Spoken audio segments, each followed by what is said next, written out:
안녕하십니까? DSBA 연구실 석사과정 정기윤입니다. 오늘 제가 이제 스터디 내용에서 설명드릴 부분은 이제 디퓨전 베이스드 생성 모델에서의 XAI 방법론들입니다. 네, 발표는 다음과 같은 순서로 진행하도록 하겠습니다. 네, 가장 먼저 인트로덕션입니다. 가장 먼저 디퓨전 모델이란 무엇이냐고 한다면 이제 디퓨전 모델은 데이터에 점진적으로 이제 노이즈를 추가하고 그리고 이 노이즈를 제거하는 과정을 이제 학습해서 이제 실제 모델이 노이즈부터 어떤 이미지를 생성할 수 있도록 하는 그런 생성 모델이라 할 수 있습니다. 여기 노란색 과정에서 보시면 이제 원본 이미지에 단계적으로 가우시안 노이즈를 추가해서 최종적으로는 완전한 노이즈 상태까지 되게 한 뒤 이제 각 스텝마다 노이즈를 예측하는 방식으로 이제 디퓨전 모델을 학습하게 됩니다.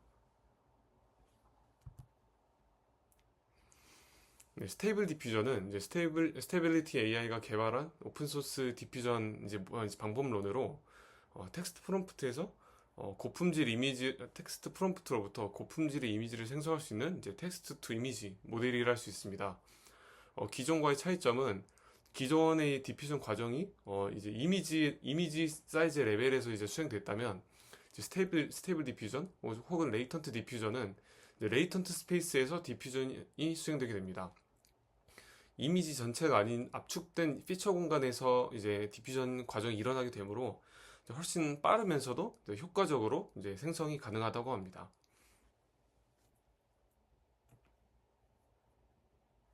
그래서 이제 기존 스테이블 디퓨전 내에 세 가지 키 컴포넌트들이 있을 텐데 첫 번째는 이제 어텐션 모듈이고 다음에는 이제 보틀넥 블럭인 이제 H 스페이스 그리고 마지막으로는 이제 입력하는 텍스처얼 토큰에 관해서 이제 XAI가 가능합니다. 네, 본 이제 발표에서는 2번, 3번 즉 보틀넥 블럭 그리고 텍스처얼 토큰에 대한 설명을 드리겠습니다. 네, 먼저 이제 오늘 소개할 파트 중에 하나인 보틀넥 블럭, 즉 H 스페이스는 유넷 구조의 병목 특징 공간을 이제 의미론적 잠재 공간으로 활용해서 이제 추가 학습 없이 이미지 간 콘텐츠 전이를 가능하게 하는 메커니즘이라고 할 수 있습니다. 그리고 이제 텍스처얼 토큰에서 설명드릴 내용은 이제 텍스처얼 인버전하고 인스파이레이션 트리가 있는데 이제 스테이블 디퓨전에 이제 수도 월드를 도입해서 사용자 특성을 반영한 생성을 가능하게 한 연구라고 할 수 있습니다. 사전 훈련된 확산 모델의 텍스트 인베딩 공간을 최적화하여 소수의 이미지만으로 사용자 고유 개념을 표현 가능한 의미론적 토큰을 학습시키는 접근 방법이라고 할 수 있습니다.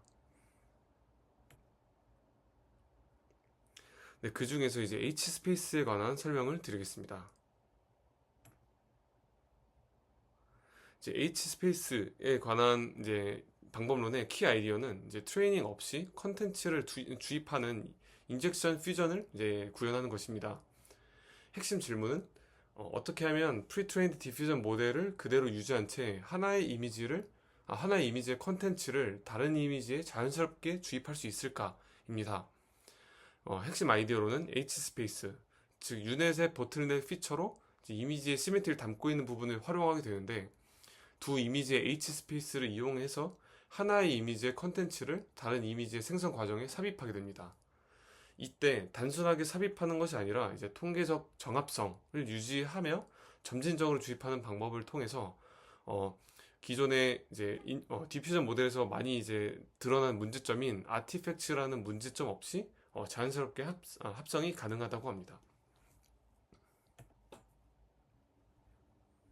네, 그러면 H스페이스의 역할에 대한 설명을 드리겠습니다. H스페이스는 컨텐츠 정보를 담는다고 합니다. 핵심 개념은 H스페이스는 디퓨전 모델의 유넷 구조에서 가장 깊은 보틀넥 피처 맵으로 이미지의 시멘틱한 정보들을 담고 있습니다. 그래서 저자는 이제 두 이미지로부터 생성된 H스페이스를 교체한 뒤 나머지 생성을 이어간다면 실제로 두 이미지의 요소들이 섞일지를 가장 먼저 예비 실험을 통해서 검증하고 있습니다. 이미지넷으로 사전 학습된 클래시파이어 프리 가이던스 디퓨전 모델을 이용하게 되고요. 서로 다른 두 이미지 i1, i2를 디퓨전 모델의 포워드 프로세스를 통해 노이즈를 변환한 뒤 리버스 프로세스 과정 중에 생성되는 유넷의 보틀넥 피처, 즉 H스페이스를 교환하게 됩니다.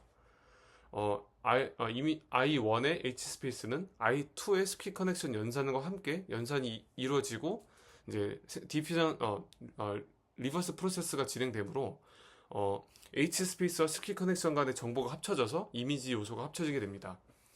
그리하여 저자는 이렇게 생성되는 이미지를 이제 분석하고 있습니다. 네, 이제 다음은 실험 결과입니다. 이제 H 오리지널, 즉 이제 기존의 H 스페이스를 H 컨텐츠로 변경했을 때 내용이 실제로 반영되는 것을 확인할 수 있습니다. 이제 아래 그림을 보시면 이제 오리지널 컨텐츠, 이렇게 컨텐츠라고 반복되고 있는데 이제 컨텐츠 이미지의 핵심 요소가 이제 생성되고 오리지널 이미지의 어떠한 특징, 배경 혹은 뉘앙스가 이제 합쳐지고 있는 것을 확인할 수 있습니다.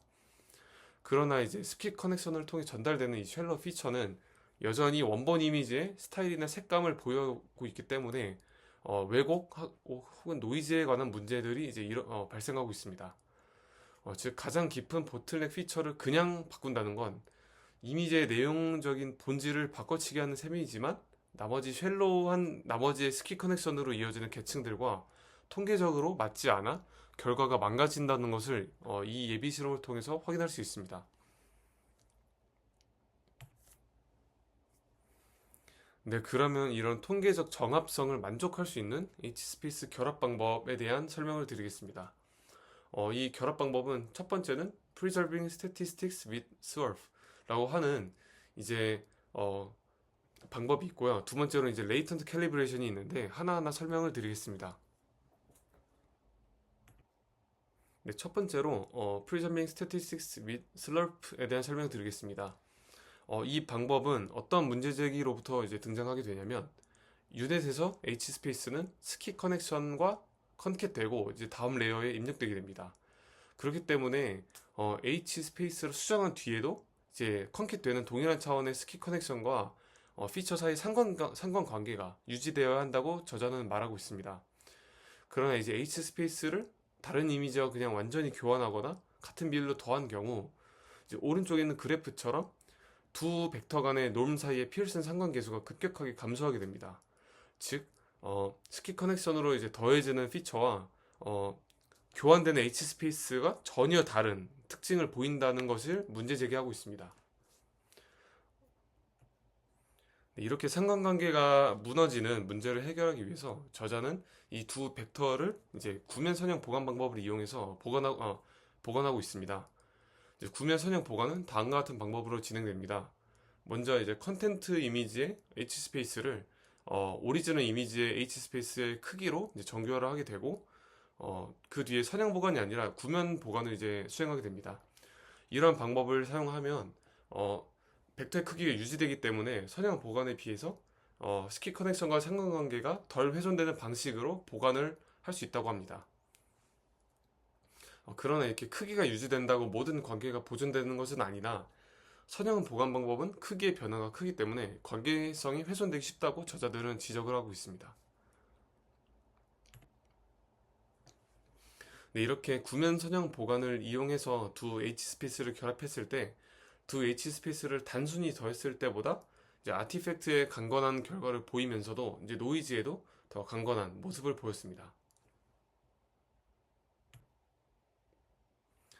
네, 다음으로는 이제 레이턴트 캘리브레이션입니다. 이 방법은 다음과 같은 문제점으로부터 이제 도출이 되었는데요. 먼저 구조적 불일치입니다. 유넷에서 H 스페이스는 스킵 커넥션과 함께 작동을 하게 되는데 전에 설명드렸던 거와 같이 이제 구면 선형 보관 방법을 사용해도 기존의 연결의 일관성이 깨지는 것을 방지할 수 없다고 합니다. 그 다음으로는 이제 도달 불가능한 상태입니다. 이제 H 스페이스를 수정한 뒤 생성되는 그런 최종적인 상태는 이제 원래 잘 학습된 잠재 공간에서 자연스럽게 도달할 수 없는 상태일 수 있습니다. 즉, 잘 학습된 잠재 공간을 벗어난 이미지가 생성되기 때문에 자연스럽지 않은 이미지가 생성될 수 있다는 것입니다. 그래야 저자는 이제 H 스페이스를 수정했으니 H스페이스가 수정된 효과를 전체 이미지 잠재 공간에도 반영하자라는 방식을 통해서 이것을 해결하고자 합니다. 즉, H스페이스의 특징 변경이 일어났을 때 이에 상응하는 잠재 벡터 자체를 이제 파인 튜닝하는 방식으로 최종 예측이 자연스러워지도록 보정하는 것이라고 말씀드릴 수 있습니다.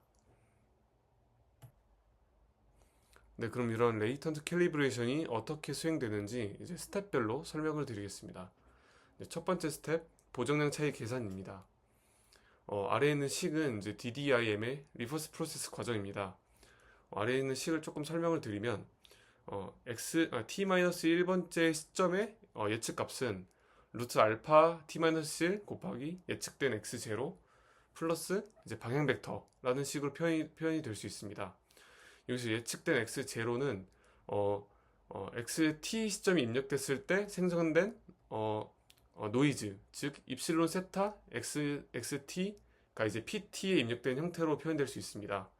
여기서 이제 입실론 세타는 t 시점의 값이 입력됐을 때 t-1 시점의 노이즈를 예측하는 그런 모델이라고 할 수 있는데요. 이런 식을 이용해서 아래와 같이 이제 식을 수립할 수 있습니다. 하고자 하는 것은 H스페이스 수정이 X0 예측에 미치는 영향을 계산하는 것인데요. PT 그리고 PT 수정을 계산합니다. 이제 DPT는 이제 H스페이스 수정이 X0 예측에 미치는 순수한 영향이라고 할 수 있습니다. 네, 이렇게 수정된 H스페이스에서의 예측값은 이제 원래 예측값과 통계적 특성, 이제 평균이나 분산이 다를 수 있기 때문에 이를 조정하기 위해서 아래처럼 수정의 과정을 거치게 됩니다. 즉, 수정된 스페이스의 분산과 평균을 이용해서 정규어를 한 다음에 원래 차원의 그 분산과 평균을 이용해서 역정규어를 수행하게 됩니다. 이런 방법을 통해서 수정된 예측값의 분포를 원래 예측값의 분포와 유사하게 만든다는 의미를 가질 수 있습니다. 네, 이렇게 정규화된 DPT를 사용해서 X스페이스, 즉 잠재 공간에서의 변화량을 계산할 수 있습니다. 여기서 이제 W는 보정 강도를 조절하는 파라미터이며 이 식은 이제 X0 예측값의 변화와 노이즈 예측값의 변화를 모두 고려해서 이제 잠재 공간에서의 변화량을 계산한다는 의미를 갖고 있습니다. 네, 그리고 이제 네 번째 스텝으로 이제 보정된 잠재 변수 생성 후 해당 변수를 이용한 DDIM 역방향 과정 수행입니다. 이제 가장 먼저 계산된 변화량을 적용해서 보정된 잠재 변수를 생성하게 됩니다. 그리고 보정된 변수를 통해 일반적인 DDIM의 역방향 리버스 프로세스 과정을 수행하게 됩니다. 이런 모든 과정을 최종적으로 정리하자면 H 스페이스의 변화로 인해 X0의 예측값도 변하게 됩니다. 이 변한 예측값 X0는 실제 학습된 X 스페이스, 즉 잠재 공간 상에 존재하지 않을 수 있습니다. 즉 디코더가 학습하지 않은 공간 밖의 이미지가 생성돼서 저희가 기대하는 자연스러운 이미지가 아닌 다른 이미지가 생성될 수 있습니다.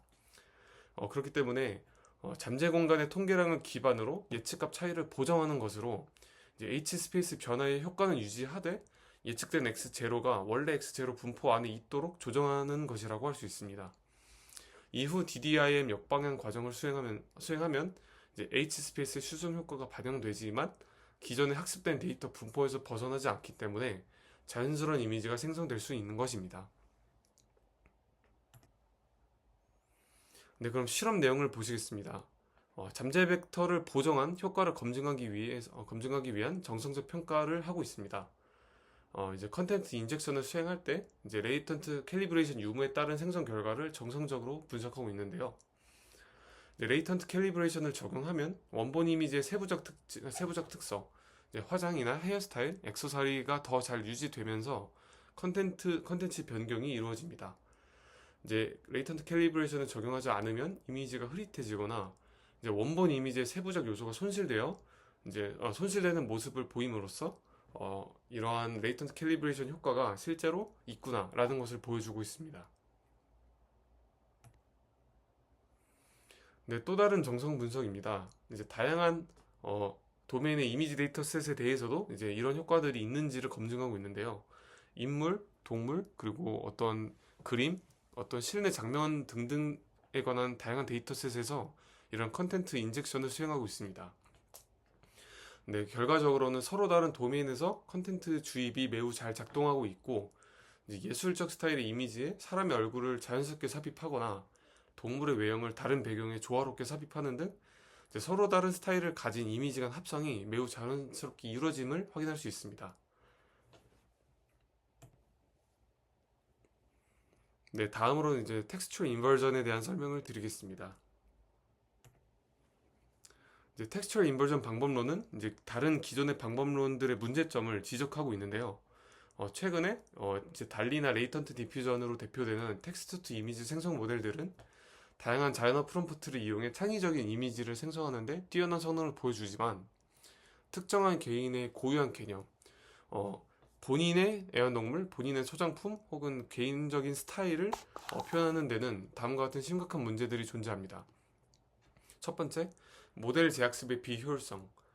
이런 새로운 개념을 반영하기 위해 매번 모델을 전체적으로 다시 학습하는 것은 매우 비싼 비용과 시간이 소모되는 그런 비효율적인 문제를 갖고 있습니다. 다음으로는 이제 파인 튜닝의 제한된 효과 그리고 catastrophic forgetting입니다. 소수의 이미지로 파인 튜닝을 수행하면 기존에 학습된 일반적인 개념들을 망각하는 현상이 일어납니다.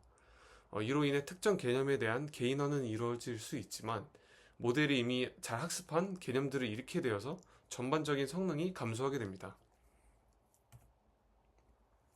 네, 그리하여 텍스처 인버전의 키 아이디어는 기존 레이턴트 디퓨전 모델에 학습된 피처 스페이스를 해치지 않으면서 사용자가 정의한 특정 개념을 모델에게 학습시키는 것입니다. 어떻게 이런 것을 이제 수행할 수 있냐면 소수의 이미지를 이용해서 새로운 단어, 새로운 가짜 단어, 수도 월드를 텍스트 인코더의 인베딩 공간에 학습하게 됩니다. 학습이 완료된 이후에는 이 수도 월드를 간단히 자연어 문장에 넣어서 추가적인 재학습 없이 개인화된 이미지를 생성할 수 있습니다.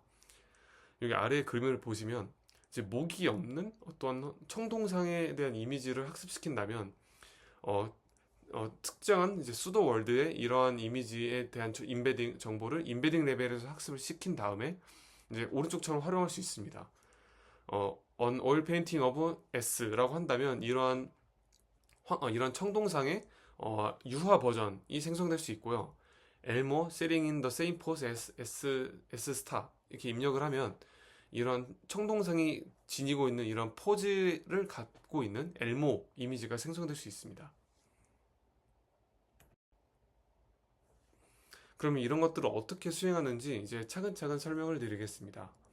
먼저 새로운 수도 월드 학습 과정입니다. 가장 먼저 아무런 의미를 갖지 않는 텍스트를 수도 월드 S스타로 선언합니다. 여기서는 이제 실제로는 이제 QSW 등과 같이 아무런 의미를 갖지 않는다고 판단되는 이제 어떤 토큰을 이제 하나의 지정해서 사용하게 되고요.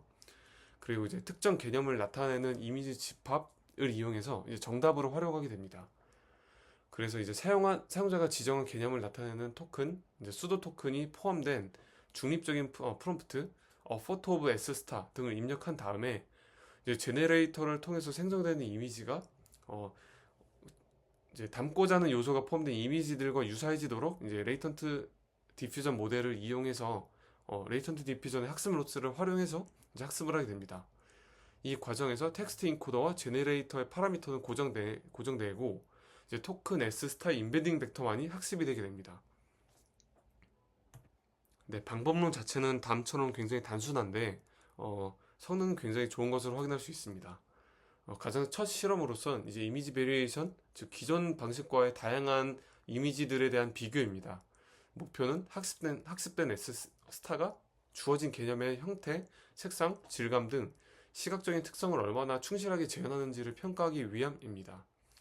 방식은 이제 동일한 스타일을 공유하는 일러스트 3장에서 5장을 이용하고 아까 말씀드린 것과 같이 photo of S star라는 형태의 프롬프트를 이용해서 학습합니다. 네, 이제 분석입니다. 이제 기존 방식의 한계에 대해서 먼저 말씀드리겠습니다. 설명 기반, 즉 이제 텍스트 입력만 해서 이미지를 생성하는 방식의 경우 기존에 입력된 이미지와 전혀 다른 이제 이미지를 생성하고 있는 것을 확인할 수 있습니다. 입력한 이미지는 어떤 해골처럼 보이면서도 약간 갈색의 약간 자글자글한 주름을 가진 어떤 컵 이미지인데요. 이것을 단순히 텍스트로만 바꿔서 이제 생성을 하게 되면 원하는 그런 개념이 전혀 반영되지 않은 이미지들만 생성되는 것을 이제 롱 캡션, 쇼트 캡션으로 대표된 이미지를 통해서 확인할 수 있습니다. 이미지 기반, 즉 이미지를 입력해서 생성하는 모델의 경우에도 희귀한 개념에는 약하고 구조적으로 왜곡된 이미지가 생성됩니다. 즉 여기 달리2 이미지 인풋이라고 되어 있는 부분에 대한 내용인데, 알라딘 램프 같은 경우는 굉장히 유명한 개념이기 때문에 생성이 잘 되는 것을 확인할 수 있습니다. 그러나 아까 말씀드린 이제 갈색의 컵 같은 경우는 얼핏 보면 유사해 보일지언정 이제 가까이서 보면 어떤 주름 같은 개념이 전혀 반영되지 않은 이미지가 생성되는 것을 확인할 수 있습니다. 이에 반해서 이런 텍스처 인버전을 사용한 경우는 이제 S스타 토큰 하나로도 복잡한 패턴이나 장식, 재질까지 정밀하게 재현이 되는 것을 확인할 수 있습니다. 결론적으로 기존 방법은 언어나 전체에 대한 어떠한 요약의 이미지를 담고 있는 방식으로 이제 이미지를 생성하기 때문에 디테일한 재현이 불가능합니다. 그러나 이제 제한 방법론은 단어 수준의 개념을 이제 리프레젠테이션 수준에서 학습하기 때문에 의미와 시각적인 정확성 모두 확보할 수 있습니다. 네, 다음으로 이제 텍스트 가이드드 신테시스에 대한 실험 내용입니다. 목표는 학습된 S스타를 다양한 문장 안에 삽입해서 새로운 스타일, 장면, 물체 변형을 수행 가능함을 보이고자 함입니다. 아까 이전에 있었던 실험과 같은 방식으로 이제 S스타를 학습하게 되고요. 이제 분석입니다. 이제 S스타가 이제 퍼비 장난감, 이제 세 번째 있는 이 복슬복슬한 인형에 대한 이제 토큰일 때 이제 데스메탈 앨범 커버 피처링 S스타라는 식으로 이제 문장을 입력했을 때 특유의 둥근 얼굴 그리고 깃털처럼 생긴 눈썹 같은 특징은 유지하면서도 배경이 어둡고 날카롭고 메탈스러운 분위기로 바뀌었으며 색감이나 조명의 톤도 이제 프롬프트에 맞게 자동으로 조정되는 것을 확인할 수 있습니다.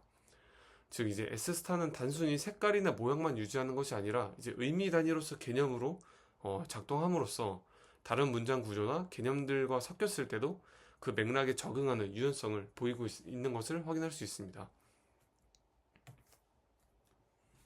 네, 다음으로 이제 스타일 트랜스퍼입니다.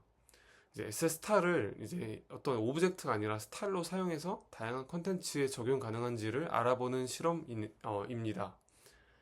방식은 동일한 스타일을 공유하는 일러스트 3장에서 5장을 이제 A Painting in the Style of S라는 형태의 프롬프트를 활용해서 학습을 하게 됐습니다. 네, 내용 이제 분석입니다. 이제 컨텐츠 유지 없이 스타일만 아래처럼 반영할 수 있음을 확인할 수 있습니다. 왼쪽에 어떠한 그 푸른 계열의 수채화 같은 이미지를 입력해서 이런 스타일을 S스타 토큰에 학습했을 때 Street of Paris in the Style of S스타라고 입력했을 때 이런 푸른 계열의 수채화 같은 스타일의 파리에 대한 그 거리 이미지가 생성되는 것을 확인할 수 있고요. 강아지나 다른 도시의 모습도 동일하게 반영이 됨을 확인할 수 있습니다.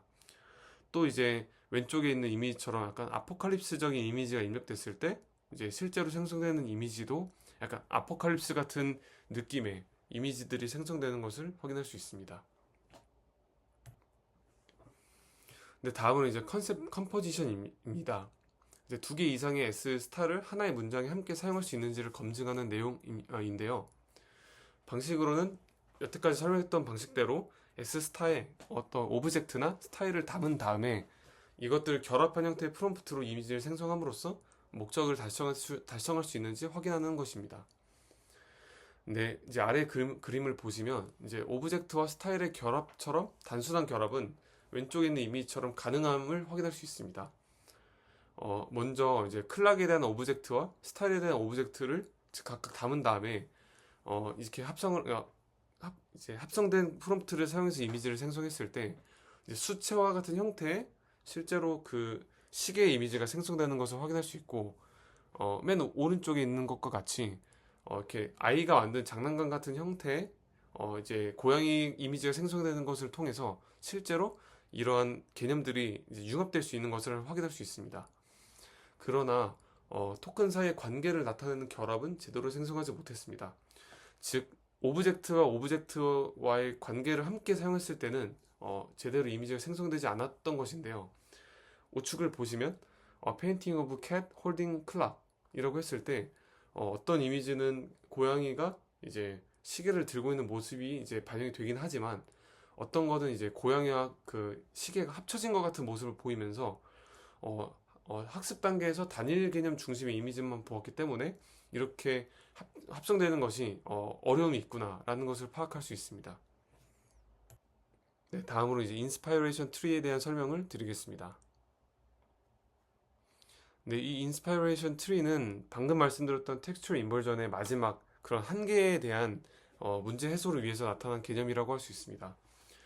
텍스처 인버전은 개념 전체를 하나의 임베딩 벡터로 표현하기 때문에 세부 속성들을 분리하여 조작하기 어렵다는 한계가 있습니다.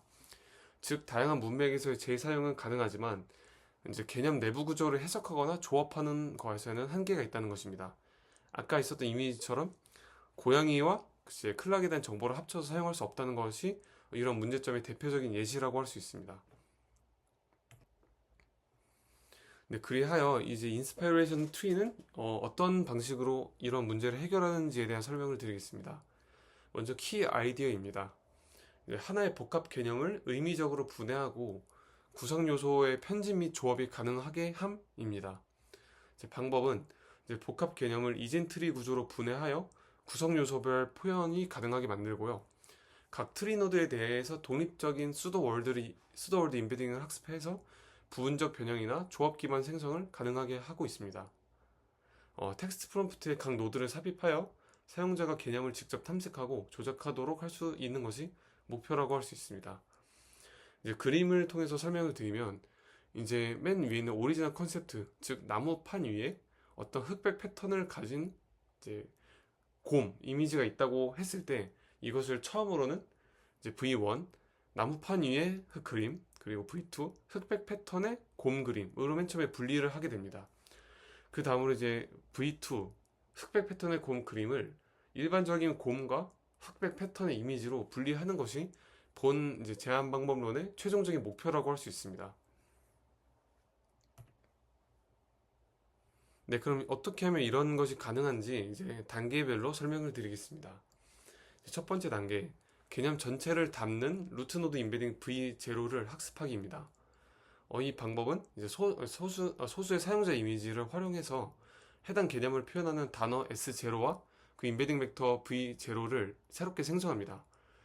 이러한 방식은 이제 텍스트 프롬프트 photo of S0를 이용한 레이턴트 디퓨전 방식으로 학습되며 이는 텍스처 인버전과 완전히 동일합니다. 이제 V0는 이미지 노이즈 복원 성능을 기반으로 점진적으로 개념을 내포하게 되며 결과적으로 해당 개념 전체를 고차원 임베딩 공간 내 하나의 벡터로 응축하게 됩니다.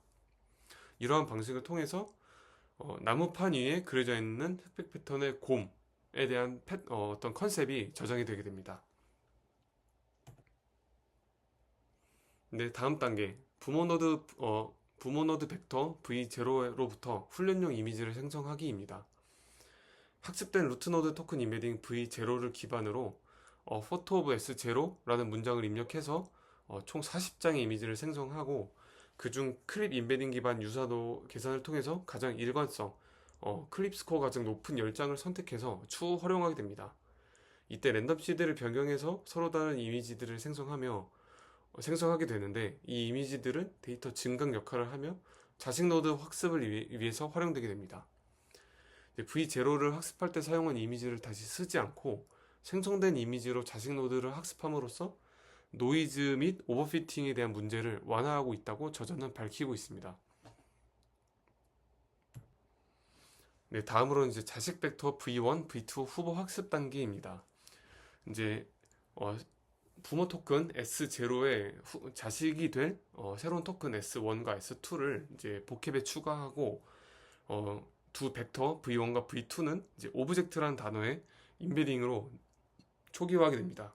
이후 이제 photo of S1, S2라는 문장을 이제 입력해서 생성되는 이미지를 이제 기존에 만들어둔 이미지를 통해서 이제 레이턴트 리컨스트럭션 학습을 수행하게 됩니다. 이 학습은 이 S1, S2 토큰이 함께 있을 때 V0의 시각 정보를 재현하도록 유도할 뿐 V1과 V2가 각각 어떻게 될지 역할을 명시적으로 정의하지 않는 비지도 방식의 분해 방식입니다. 이 과정은 서로 다른 4개의 시드로 병렬 수행되며 4개의 분해 후보를 생성하게 됩니다. 네, 이렇게 토큰의 정보가 담기는 예시를 보여드리면 처음에 이렇게 얼룩덜룩한 약간 무지갯빛 모양의 고양이 피규어가 이제 오리지널 컨셉이라 한다면 이 자식 후보 VL과 VR은 각각 학습이 수행됨에 따라서 이러한 알록달록한 색상 그리고 고양이의 피규어라는 정보로 분해가 되게 됩니다. 그리고 이 두 가지의 토큰을 같이 썼을 때는 여전히 오리지널 컨셉과 동일하게 얼룩덜룩한 패턴의 고양이 피규어가 이렇게 잘 생성되는 것을 확인할 수 있습니다. 다음으로는 이제 후보상 평가 및 최적 선택 단계입니다.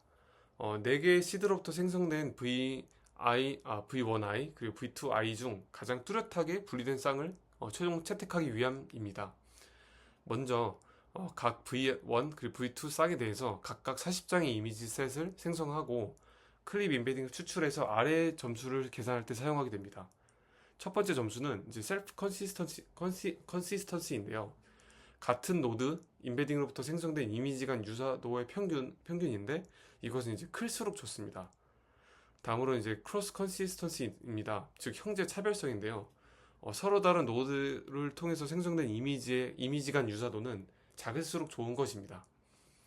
즉 이렇게 두 가지 점수를 합쳐서 최종적인 클립 컨시스턴시 스코어를 이제 산출하게 되는데 가장 높은 점수를 가지는 시드의 V1i, V2i 쌍을 선택하고 나머지는 버림으로써 의미 없는 분해를 방지하고 노드의 품질을 보장하게 됩니다.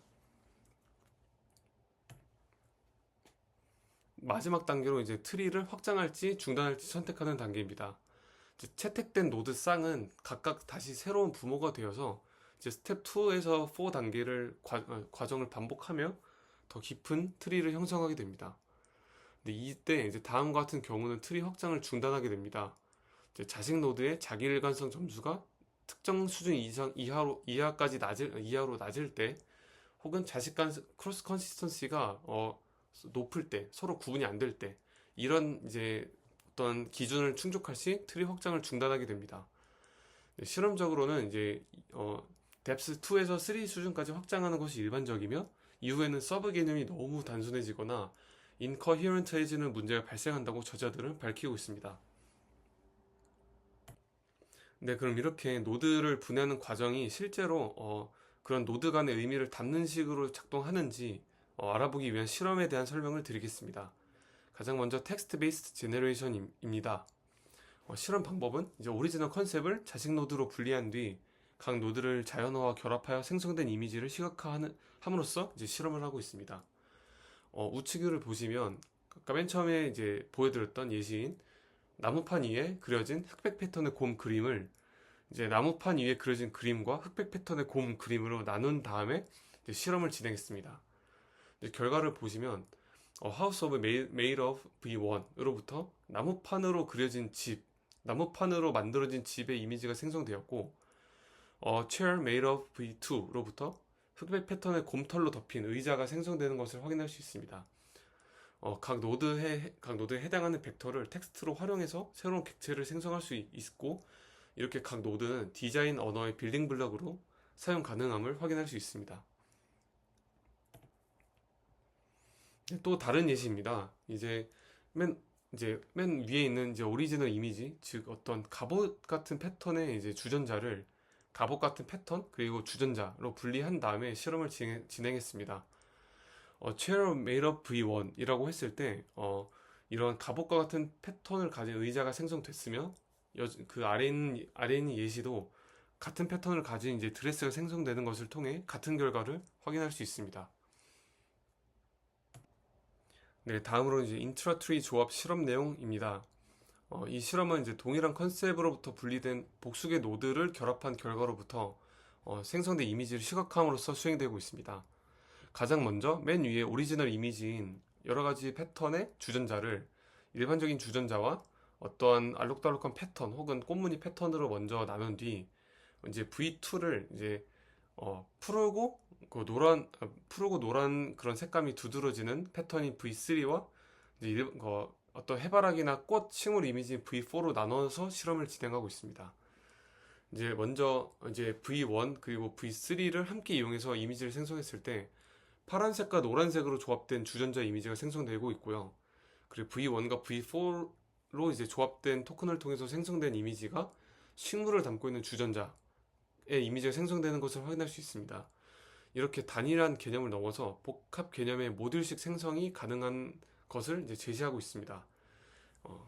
이러한 방식을 통해서 이제 형상 플러스 재질 혹은 스타일 플러스 기능과 같이 조합적인 사고, 조합적인 생성이 가능한 것을 이번 실험을 통해서 확인할 수 있습니다. 네, 다음으로 이제 인터트리 조합 실험 내용입니다. 이 실험은 서로 다른 오리지널 컨셉으로부터 분리된 복수의 노드를 결합한 결과로부터 생성된 이미지를 시각화하고 있습니다. 이제 V3A 노드는 기존에 있던 오리지널 컨셉 이미지로부터 볼드하고 비비드한 색상 패턴이 이제 분기되어 나온 그런 패턴이고요. 그리고 V1B는 나무판 위의 그림을 나타내는 그런 노드입니다. 여기서 V3A, V1B로부터 나무판 위에 그려진 비비드한 색상 패턴의 이미지가 생성되는 것을 이제 아래 그림을 통해서 확인할 수 있는데요. 이를 통해서 각 노드가 담고 있는 정보는 동일 트리 노드 간 연산에서 사용될 수 있는 게 아니라 서로 다른 트리 노드와 연산에서도 활용될 수 있을 정도로 일반적인 특징을 담고 있구나 라는 내용을 확인할 수 있습니다.